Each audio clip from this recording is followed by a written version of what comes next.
Baik, saya PLT Kepala Dinas Koperasi UKM Transmigrasi Kabupaten Bengkayang. Ya, pada kesempatan yang berbahagia ini mungkin saya ingin menyampaikan kegiatan kita pada pagi hari ini yang menjelang siang ini, bahwa kegiatan kita itu berupa diklat atau pelatihan bagi para pelaku usaha atau UKM dan pengurus koperasi yang meliputi 3 kecamatan, Kecamatan Cepkala, Kecamatan Singerai, dan Singerai Kepulauan. Inti kegiatan kita pada hari ini itu memberikan penguatan kepada UKM, khususnya pelaku usaha. Yang pertama ini memberikan informasi-informasi yang berkaitan dengan cara pengembangan produk-produk, ya, terutama dengan pelaku usaha, terutama mungkin yang menyangkut pengemasan produk, ya, bagaimana mengelola produk yang bermutu supaya ke depan tidak saja pelaku usaha kita hanya bergelut di secara konvensional belaka, ya, atau secara tradisional, tapi kalau bisa sudah masuk ke retail toko modern. Seperti contoh di daerah kita sini sudah ada Alfamart, sudah ada Indomaret. Jadi kita tidak kalah saing dengan daerah-daerah lain. Kita harapkan para pelaku usaha ini bisa masuk, ya, produk-produk mereka ini ke pasar modern.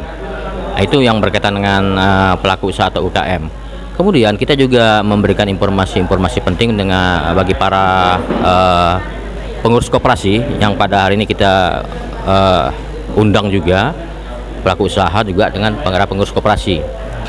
Para pengurus koperasi ini kita dorong, kita dampingi bagaimana mereka meningkatkan kinerja, terutama dalam manajemen koperasi, karena disinyalir selama ini para pelaku atau para pengurus koperasi ini lemah dalam pelaporan, ya, dalam pelaporan keuangan khususnya. Jadi kita dampingi, kita bisa melihat dari ini laporan atau pelaksanaan RAT yang rutin seharusnya setiap tahun kita dilaksanakan, itu banyak dari koperasi tidak melaksanakan karena ini merupakan amanat undang-undang, ya. RAT ini merupakan amanat undang-undang, tapi kita lihat di kenyataan selama ini pengurus koperasi jarang melakukan RAT. Sebagai evaluasi kita lihat dari 207 koperasi yang aktif di Kabupaten Bengkayang, memasuki tahun 2022 ini baru 7 yang melaksanakan RAT. Jadi intinya RAT ini merupakan pertanggungjawaban selama kinerja selama 1 tahun. Jadi dievaluasi kinerja koperasi kepada anggotanya selama 1 tahun. Disitulah ada pertanggungjawaban pengurus, ya. Ada beberapa permasalahan kami temukan di lapangan. Kenapa pihak koperasi ini kok semacam momok yang melaksanakan koperasi ini kok berat gitu melaksanakan RAT ini. Pertama, mereka lemah dalam pelaporan keuangan. Kadang-kadang juga merasa di sini akan ada pertanggungjawaban. Jadi ada rasa keengganan ditanyai oleh para anggota, ya, terutama karena mungkin laporan yang kurang sempurna, ya, akibat dari dengan tingkat pelaporan tadi yang masih perlu dibina. Namun di sisi lain juga penekanannya bahwa RAT ini tidak seharusnya diterima oleh atau wajib diterima oleh anggota. Apabila memang ditemui kekurangan, itu kan bisa dievaluasi, bisa diperbaiki. Ya, jadi kami petugas-petugas di lapangan ini sudah ada, ya, mendampingi. Kita sudah menyiapkan di tiap kecamatan tuh, artinya ada berapa model regional lah kita bagi, ya. Petugas koperasi itu di lapangan tuh ada 3, petugas UKM juga ada 3, jadi ada 6 tenaga lapangan yang siap menghandle atau pertanyaan-pertanyaan dari UKM maupun koperasi. Jadi prinsipnya kita pendampingan. Apabila memang ditemukan kelemahan dalam hal pelaporan keuangan, tugas para pendamping inilah yang akan mendampingi mereka di lapangan. Jadi ini yang salah satunya diklat pada hari ini. Ini juga rutin kita laksanakan setahun, ya. Kita harapkan bahwa kegiatan-kegiatan ini bukan merupakan seremonial belaka. Kita harapkan ini bisa ditindaklanjuti, ya. Seperti disampaikan oleh ada beberapa OPD berkait dengan pengembangan UKM maupun koperasi, ya. Ini kita model pola diskusi. Apa kendala di lapangan akan kita tindak lanjuti, dan tentunya khusus permodalan kita arahkan pihak perbankan juga ikut turut membantu. Jadi upaya yang sudah selama ini kita perbuat antara lain, ya, kita membawa pihak perbankan dalam ini BRI atau BPD sosialisasi, ya, bersama ke beberapa kecamatan untuk mensosialisasikan kredit seperti KUR, ya, Kemudian Bangkal Balik itu kredit kreatif. Nah, kemudian ada juga kerjasama dengan pihak BPN itu dalam yang kita sebut reforma agraria, Bu ya, yaitu kita memberikan sertifikat gratis, membuatkan sertifikat gratis kepada para pelaku UKM dengan harapan dengan didapatnya sertifikat ini mereka bisa menggunakan atau menjadikan agunan untuk meminjam. Jadi di tahun 2021 ini sudah ada terbit 250 sertifikat tanah.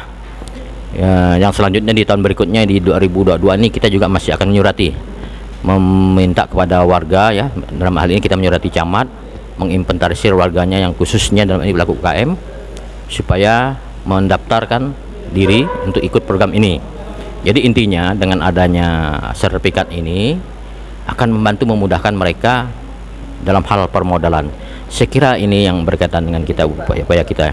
Dari potensi yang ada di pesisir terkait perikanan dan pertanian untuk menggalakkan segi bidang UMKM, Pak. Dan kita tahu produk-produk kita termasuk hasil laut, pertanian lebih banyak ada di Kota Singkawang, Pak. Gimana tanggapannya? Kita di Kabupaten Bengkayang ini hanya sebagai penonton, Pak. Untuk Pak Edward, gimana tanggapannya, Pak? Ya, berkaitan dengan hal itu, memang itu adalah PR bagi kita semua ya. Kita kadang-kadang ada persaingan ya dari daerah luar. Kenapa daerah luar bisa masuk ke kita? Dan kita sebagai tuan rumah kadang-kadang produk kita kurang maksimal. Ini yang makanya di sini tantangan bagi kita salah satu membina dengan seperti ini. Ada berapa kelemahan dan persyaratan yang kita telusuri di provinsi ya dengan produk-produk kita, terutama mungkin dalam hal mutu dan pengemasan. Apabila kita pandang dengan kasat mata, sebenarnya produk kita itu tidak kalah dengan produk-produk luar yang masuk ke kita. Sebagai satu contoh, produk-produk yang sudah masuk di retail toko modern ini ada yang dari Ketapang ya. Ini berdasarkan penelusuran anggota dewan kemarin masuk ke Indomaret. Dan kita produk-produk kita nih yang sifatnya dari UKM itu baru satu, Bu ya. Baru satu ya. Kebetulan ini berkaitan dengan produk dari bahan bakar cempedak ya. Ini masuk deh. Dari 10 yang kita akhirnya kita festivalkan deh ya, baru satu yang diterima.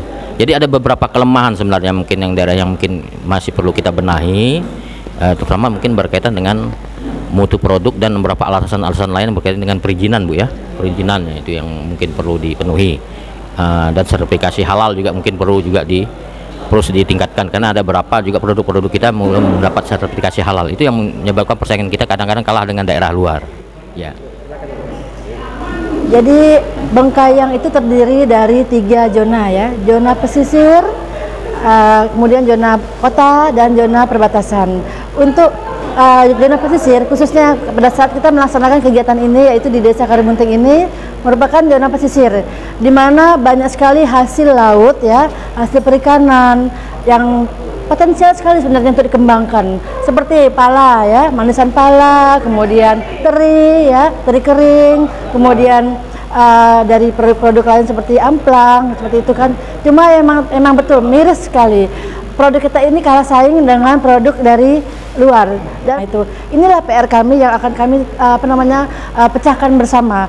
Kita sekarang lagi proses untuk pembinaan. Jadi dari Pemda, dari kita ini sudah berusaha untuk membina teman-teman yang ada di pesisir ini. Untuk pertama kita perbaiki dulu kualitas produk itu kan, perbaiki kualitas produk itu, kemudian perizinannya, kemasannya, kemudian bagaimana pemasarannya, supaya apa? Supaya produk itu yang dikenal keluar itu adalah memang benar-benar produk kita, jangan istilahnya numpang lewat, tetapi nama kabupaten lain yang maaf kata karena kita pesisir dilewati ya menuju ke Singkawang, orang tahunya adalah produk dari Singkawang, padahal sebenarnya pesisir kita ada di Bengkayang seperti itu. Jadi kami akan fokus seperti itu.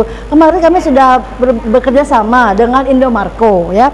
bekerja sama dengan Indomarko untuk mengsaturasi produk-produk yang ada di Bengkayang, termasuk yang di pesisir ini. Nah, tetapi dalam prosesnya itu ada hal-hal yang mungkin yang perlu diperbaiki, yaitu pertama tadi kemasan. Nah, seperti itu kemasan. Jadi kemasan kita itu masih belum maksimal. Jadi dengan adanya kemasan itulah salah satu cara kita untuk mengemas supaya produk kita itu tidak jatuh dibandingkan dengan produk lain. Begitu juga dengan hasil pertanian pisang, contohnya pisang kepok kita ini terkenal ya di Jakarta, itu pisang kepok Sengaraya. Nah itu kan, nah kita sebenarnya ada pabriknya dulu, ada pabriknya di sini, jadi pabrik pisang frozen dikirim sampai ke Amerika, ke Australia, tetapi karena pandemi akhirnya produk itu akhirnya kalah. Nah, tapi kita berusaha untuk mengembangkan lain dalam bentuk keripik pisang, kemudian olahan seperti roti jala pisang seperti itu. Nah, jadi untuk produk pertanian, perikanan, kemudian yang ada di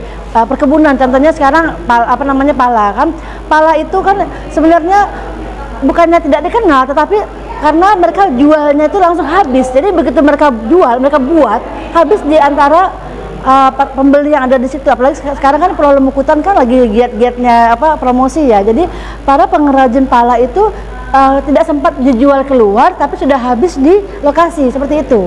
Nah, kemudian seperti rumput laut. Nah, rumput laut ini kan memang ada beberapa jenis yang budidaya juga. Nah, kita berusaha untuk mengolah rumput laut itu menjadi produk yang benar-benar tahan lama.